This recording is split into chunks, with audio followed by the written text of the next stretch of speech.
Voilà, alors pour ceux qui sont en vacances et qui veulent continuer à s'entretenir, voici le cahier de vacances de Roger Mansuy. On va aujourd'hui attaquer, dans un premier volet, comme disait Camelot, les préliminaires, avec surtout la théorie des ensembles. Voilà. Bon, je vais m'intéresser surtout au vrai-faux, comme ça va relativement vite. Surtout qu'il y a des vrais faux où c'est vraiment intéressant d'approfondir. D'autres où c'est juste des toutes petites choses très très directes, où c'est pas la peine d'aller très loin. Donc, ce premier volet, ça va être la théorie des ensembles. Alors là, je vous conseille de regarder ce qui est là, de faire un arrêt et d'essayer de voir si c'est vrai ou faux. Ensuite, ben, on corrigera tout. C'est assez rapide de faire l'exercice. La correction sera peut-être un peu moins rapide parce que c'est bien de regarder les choses en profondeur quand elles sont profondes. Et puis quand elles ne le sont pas, ben, voilà, c'est pas la peine. Alors on va commencer avec ce volet, hein, ce premier volet de la théorie des ensembles. ABC, trois parties. Alors A inter B union C égale A inter B union A inter C. On dit que dans ce cas-là, l'intersection est distributive sur la réunion. Bon, ben là, c'est vrai. ABC, trois parties. Alors A union B inter C égale A union B inter A union C. Ben, oui, ça va être vrai aussi. La réunion est distributive sur l'intersection. Alors, on peut le faire évidemment. De toute façon, si on veut le démontrer, c'est des doubles inclusions, hein. Vous faites la double inclusion, vous montrez que si X est à la fois dans A et B union C, alors X est à la fois dans A inter B et dans A inter C. C'est facile. Ce que je voudrais vous montrer tout de même, c'est des preuves avec ce qu'on appelle les fonctions caractéristiques. Alors voilà, bon, alors donc si A, c'est une partie d'un ensemble E, on va appeler 1 indice A la fonction caractéristique de A. Ben, c'est une fonction qui va de E dans 0, 1 et qui à X donne 1 si X est dans A et 0 sinon. Alors c'est ce qui permet finalement de traiter des problèmes comme bon, voilà, prouver n'importe quelle égalité d'ensemble. Pourquoi? Parce que d'abord, ben, sur ces fonctions, on va avoir de l'addition et de la multiplication, d'accord? Puisque bon, bah, ça va dans Z et que Z est doté d'une addition et d'une multiplication, donc les fonctions sont dotées aussi. Alors donc déjà, ça va nous permettre, un petit peu comme le programme de Descartes, si vous voulez, hein, mais là, ce n'est pas pour la géométrie, c'est pour la théorie des ensembles. Un petit peu la même chose. Là, ici, en plus, on a le fait que si 1A égale 1B, donc quelque chose qu'on peut montrer de façon purement algébrique, alors A égale B. Donc on a quelque chose qui est du domaine de la théorie des ensembles. Donc vous voyez cette espèce on va dire, dualité, on a des fonctions qui voient, un peu comme des fonctions coordonnées, si vous voulez, qui voient des objets, mais là qui ne sont pas de nature géométrique, qui voient des ensembles. Et donc ça, c'est pour ça qu'on appelle ça fonction caractéristique de l'ensemble, puisque ça caractérise complètement l'ensemble. Donc bien sûr, vous avez 1 de A inter B, bah, c'est 1A fois 1B, bah oui, c'est normal, parce que ça va faire 1 que si on est à la fois dans A et B. Et d'ailleurs, notez en particulier que 1A carré, ça fait 1A. Alors ça, c'est évident, parce qu'un au carré, ça fait 1, mais c'est aussi évident parce que A inter A est égal à A. Voilà. Bon, alors, il y a peut-être que moi que ça amuse, mais en tout cas, je trouve ça assez drôle. Bon, ici, vous avez 1 de A union B. Alors ça aussi, c'est important, c'est 1A plus un B moins 1A, 1B. Voilà. Donc, ce qui veut dire que bon, alors ça vous le montrez très, très facilement, hein, en prenant X dans A union B ou X dans E moins A union B. Et vous voyez que ceci, ça marche très bien. Maintenant, vous avez une autre façon de voir ceci, c'est que, en fait, cette formule, elle paraît beaucoup plus compliquée que celle pour l'intersection, mais si on regarde le bar, c'est-à-dire le complémentaire, bah, c'est évident que 1 a bar, c'est la fonction 1, donc la fonction qui à tout x donne 1, hein, moins 1a. Ça, c'est évident, hein, donc c'est ça 1 a bar. Et si vous remarquez que A union B, c'est A bar inter B bar, le tout bar, évidemment, parce que bar transforme l'intersection en réunion, et A bar, bar, ça fait A, B bar, bar, ça fait B, donc on a bien cette formule. Et bien, vous voyez que, en fait, c'est très facile, à partir de la formule sur l'intersection, de voir que 1 de A union B, d'après cette formule et celle-ci, ça va être 1 moins 1 de A bar inter B bar. Mais 1 de A bar inter B bar, c'est 1 A bar fois 1 B bar, d'après cette formule, et c'est donc 1 moins 1 moins 1A, facteur de 1 moins 1B. Voilà. Et quand vous développez, vous allez 1 fois 1 qui va s'éliminer, et il va vous rester 1A plus 1B moins 1A fois 1B. Voilà. Donc, alors, je vous fais remarquer quand même, c'est toujours, moi, j'aime bien ce truc-là parce que ça fait penser à ce qu'on appelle le transport de structure. C'est-à-dire que vous avez une opération qui est l'intersection, elle est très facile, d'accord? Vous voyez, vous avez une opération très facile. Et en fait, on voit ici que la réunion, c'est l'intersection via le transport de structure par la bijection bar. Voilà. Donc ça c'est quand même vraiment, vraiment intéressant, parce que ça donne des formules comme ceci. Et finalement, ça veut dire que la réunion est aussi simple que l'intersection, puisque c'est juste la même chose par transport de structure. Alors par transport de structure, ça veut dire que je crée mon opération ici, en faisant, donc j'ai une application qui est une bijection que je vais appeler petit f, ou iota, on va dire iota ici, et je prends iota de A.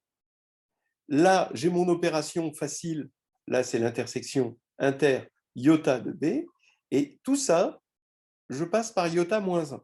Il se trouve, ça ne s'est pas vu parce que c'est un bar, donc bar est involutif, mais c'est iota moins 1. Donc vous voyez, vous faites iota moins 1 de iota de 1A, point iota de 1B, et donc c'est le point est devenu une opération. Et c'est comme ça qu'on montre, finalement, quand on a une opération par transport de structure, il se trouve que c'est une opération qui va avoir exactement les mêmes qualités, hein, que ce soit l'existence d'un élément neutre ou l'associativité, etc. etc.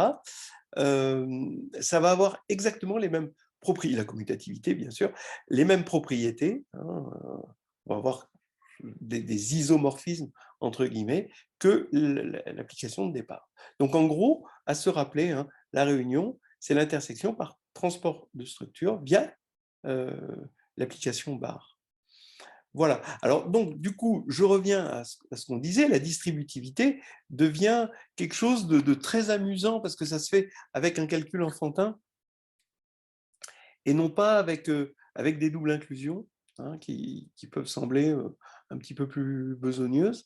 Là, vous faites 1 de A inter B union C, donc c'est 1A.1 B union C. Ensuite, vous développez, vous écrivez 1 B union C avec ce qui est écrit avant, et puis ici, vous développez en pensant bien que 1A carré, c'est 1A, donc vous avez cette formule.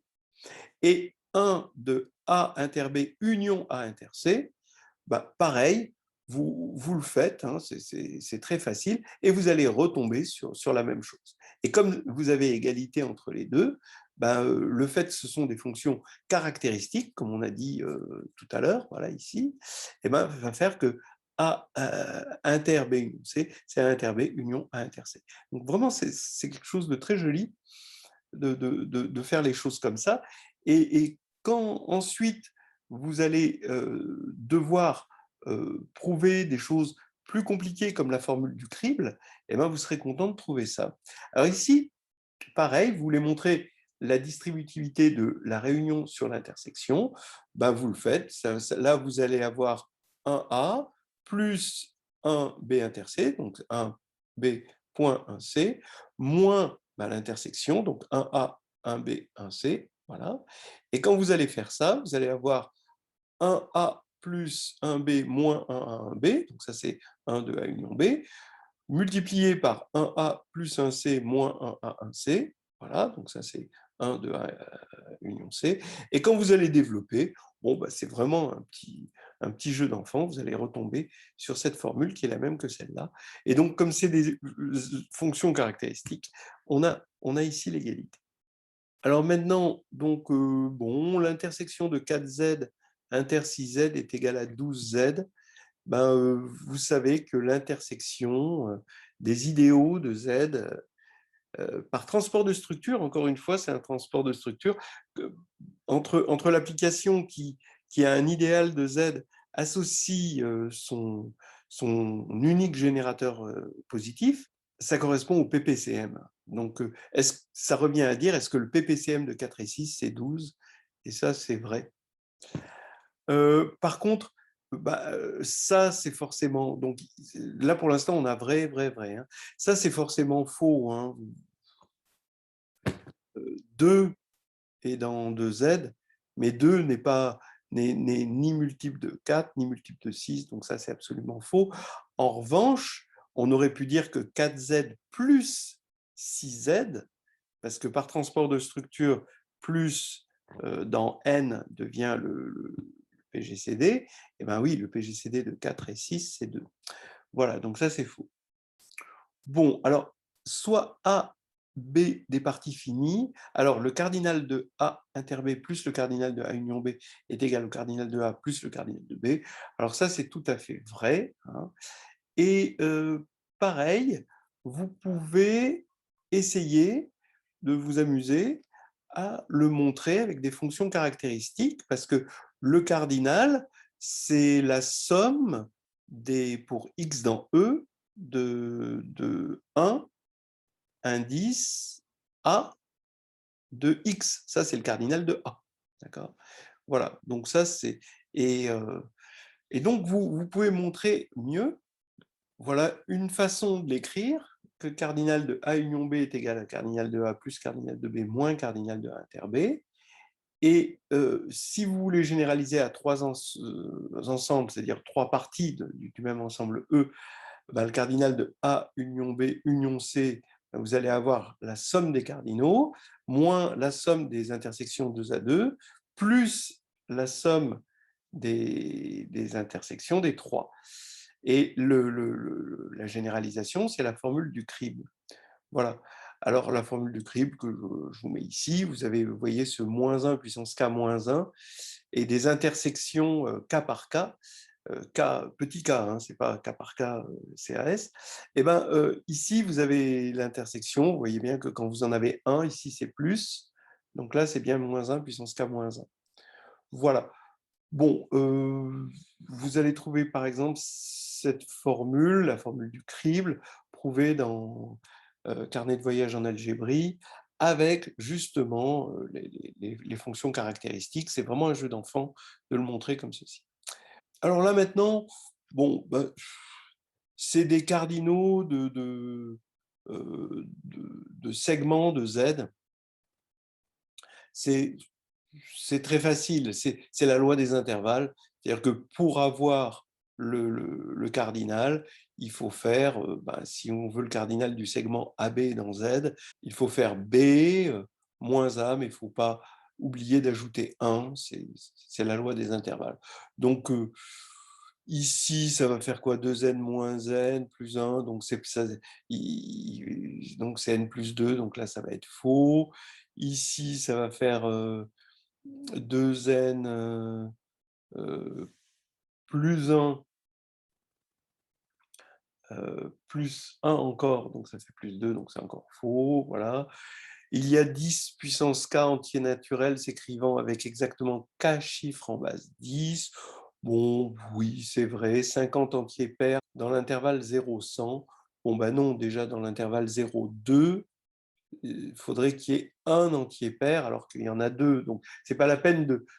faut voir qu'est-ce qu'on veut généraliser et le regarder à une plus petite échelle et voir que c'est absolument faux. Là, ça y est, bon, ça on traverse une période très peu instructive, mais là, ça y est, ça redevient instructif. On part d'une partie B, d'un ensemble image, hein, B dans F, et on va en arrière. Donc attention, F-1, c'est pas une fonction, c'est pas une application, hein, c'est juste l'image réciproque, F-1 de B, et on repasse par F. Est-ce qu'on retombe sur B? Bon, bah, vous voyez bien que non. C'est-à-dire que si vous preniez grand F, à la limite, vous feriez f-1 de grand F, bah, c'est E. Et est-ce que f de E est égal à grand F? Bah, non, ça voudrait dire que petit f est surjectif. Donc, si c'est surjectif, il y a beaucoup de chances que ça marche. En fait, ça marche. Sinon non. Donc, ça, c'est faux. Il fallait rajouter petit f surjectif pour que ce soit vrai. F-1 de B union C est égal à F-1 de B union F-1 de C. Bon, ben ça, on montre que c'est vrai. Pour l'intersection, eh ben, on montre aussi que c'est vrai. Soit petit f injective et a une partie de grand E, la restriction de petit f à grand A est injective, c'est évidemment vrai. Alors là, je voudrais quand même qu'on regarde un certain nombre de choses vis-à-vis de ça pour que ce soit clair pour tout le monde. Voilà, alors je vais prendre des parties de E, donc que je vais appeler A et B, et puis C et D, ça désignera des parties de F. Alors quand on va faire F-1 de C union D, bah oui, c'est F-1 de C union F-1 de D. Bon, alors bien sûr, toutes ces choses-là sont admises, mais il faut bien... Bon, là on est en train de parler de la grecque interne, hein. Donc c'est admis, hein. Pour l'intersection, ça marche aussi, hein. Bon, si on vous demande de le montrer, évidemment, hein, si on vous demande de montrer que, ben, vous le faites avec une double inclusion. C'est très facile, hein, c'est-à-dire si f de x est dans C union D, ça veut dire que soit f de x est dans C, soit f de x est dans D. Et donc x, dans le premier cas, est dans f-1 de C, et dans le deuxième cas, est dans f-1 de D. Donc on a une inclusion. Et l'autre inclusion, bah, si x est dans f-1 de C, ça veut dire que f de x est dans C, et dans l'autre cas, f de x est dans D. Donc ici, vous avez bien sûr f de x dans les deux cas qui est dans C union D. Et quand vous faites l'intersection, c'est exactement pareil. Donc c'est vraiment facile. Maintenant, pour l'image directe, ça peut être intéressant de voir ça. Alors, f de A union B, ben, vous pouvez montrer que c'est f de A union f de B, ça marche bien. Mais par contre, f de A inter B, c'est inclus dans f de A inter f de B. D'accord? Ça, c'est important, hein, de voir ça. Et que l'inclusion peut être stricte. Bon, alors d'abord, l'inclusion, elle est simple, parce que si vous avez un qui est égal à f de x avec x dans A inter B, bah forcément, il est dans f de A, puisque x est dans A, et il est dans f de B, parce que x est dans B. Donc ça, c'est facile. Mais vous pouvez, par exemple, je ne sais pas, imaginer que A et B sont disjoints. Donc ça, c'est l'ensemble vide, le A inter B. Et donc F de l'ensemble vide, c'est l'ensemble vide. Et pourtant, vous prenez même deux éléments distincts, d'accord? Vous prenez deux singletons, hein, distincts, et de deux éléments qui ont la même image. Et ben, ici, il va y avoir une intersection, forcément, et là, c'est l'ensemble vide. Donc là, c'est strict. Donc par contre, on peut imaginer que si F est injective, alors oui, là, ça va être vrai, hein. Là, on va avoir l'égalité. Voilà des petites choses intéressantes. Alors, pour revenir sur ce qu'on avait tout à l'heure, f de f-1, bon, c'était de B tout à l'heure, mais là, j'ai pris C, comme ça, C, c'est une partie de F. F de f-1 de C, eh ben, en général, hein, c'est toujours égal à C inter F de E. Donc, en particulier, hein, si F est surjective, alors c'est égal à C. Voilà, c'est ce qu'on disait. Alors ça, bon, c'est très facile à montrer, hein. Et donc, on a égal à C si F est surjective. Maintenant, c'est toujours pareil. Dans la théorie des ensembles, on n'a pas une dualité, dans le sens que quand on remplace surjectif par injectif, ou quand on remplace f, f-1 par f-1f, on n'a pas des choses qui se ressemblent comme on pourrait avoir dans les espaces vectoriels, j'y reviendrai tout à l'heure. Si on prend f-1 de f de a maintenant, donc c'est-à-dire on pousse en avant et on tire en arrière, hein, on part de A une partie de E, hein, on la pousse et on la tire, au lieu de faire comme ici, où on partait d'une partie de F, on l'a tirée, puis on l'a poussée. Alors, qu'est-ce que ça donnerait? Alors là, ça donne F-1 de F de A. Ben, évidemment, ça contient A, hein, puisqu'on était parti de A, mais ça peut contenir plus que A. Hein, ça, c'est important. En fait, c'est égal à ce qu'on appelle le saturé de A pour la relation d'équivalence suivante, ARB, donc c'est une relation d'équivalence dans E, hein, si f de A égale f de B. Donc vous vérifiez évidemment que c'est une relation d'équivalence, c'est une parfaite relation d'équivalence. Et maintenant, on regarde le saturé de A. Qu'est-ce que c'est que le saturé de A pour cette relation d'équivalence?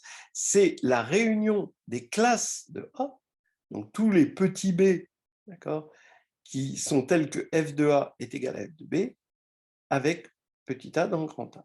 Voilà, c'est ça. D'accord. Alors, vous voyez que ça ne ressemble pas tellement. On a deux choses qui se ressemblent à gauche, mais par contre, à droite, ça a des têtes vraiment différentes. En revanche, on va retrouver A si F est injective. Ben oui, puisque le saturé de petit a, eh ben, la classe de petit a, si F est injective, ben, F de A est égal à F de B, si et seulement si A égale B. Donc, A est en relation uniquement avec A. Donc, la classe de A, c'est juste le singleton petit a. Donc, on a la réunion des singletons petit a, et donc c'est grand A. Donc, voilà, on a fait le tour de ce vrai-faux en essayant d'aller dans les généralités, hein, pour que les choses soient bien comprises. J'espère que vous avez bien compris les choses. Maintenant, il faut faire très, très attention au piège de la théorie des ensembles, c'est-à-dire que quand on passe à la théorie des espaces vectoriels et des sous-espaces vectoriels, on a envie d'y voir une similarité avec la théorie des ensembles, et c'est pas faux, c'est pas tout à fait faux.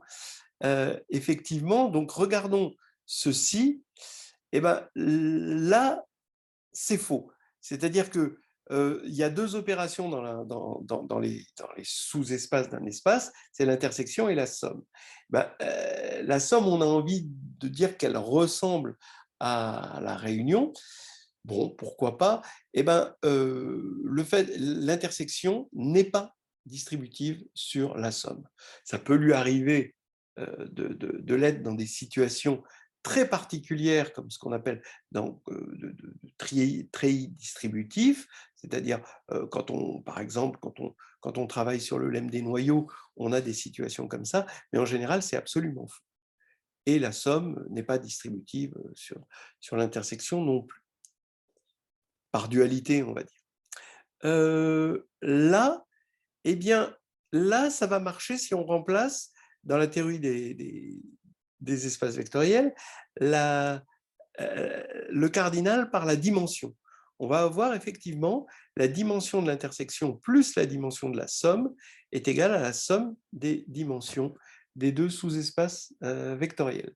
Mais là où il faut faire très attention, c'est que ceci, dans la théorie des ensembles, se généralise en une formule du crible, et la formule, il n'y a pas de formule de crible dans les espaces vectoriels. C'est-à-dire que dès qu'on a trois sous-espaces vectoriels, la formule qu'on a vue tout à l'heure devient absolument fausse si on veut remplacer le cardinal par la dimension et la réunion par la somme. Donc là, il faut faire très attention aussi. Voilà. Maintenant, dans les espaces vectoriels, f de f-1 d'un espace, ben, c'est encore le sous-espace intersecté avec l'image de f dans les sous-espaces vectoriels. Et, et f-1 de f de A, ben, ce qu'on a appelé tout à l'heure le saturé de A, où là A est un sous-espace vectoriel, ben, ça va être la somme de A, donc plus le noyau de f. Voilà des choses qui peuvent être utiles. De toute façon, on le reverra plus tard, certainement, dans un vrai faux, ce genre de truc. Voilà, on va s'arrêter là.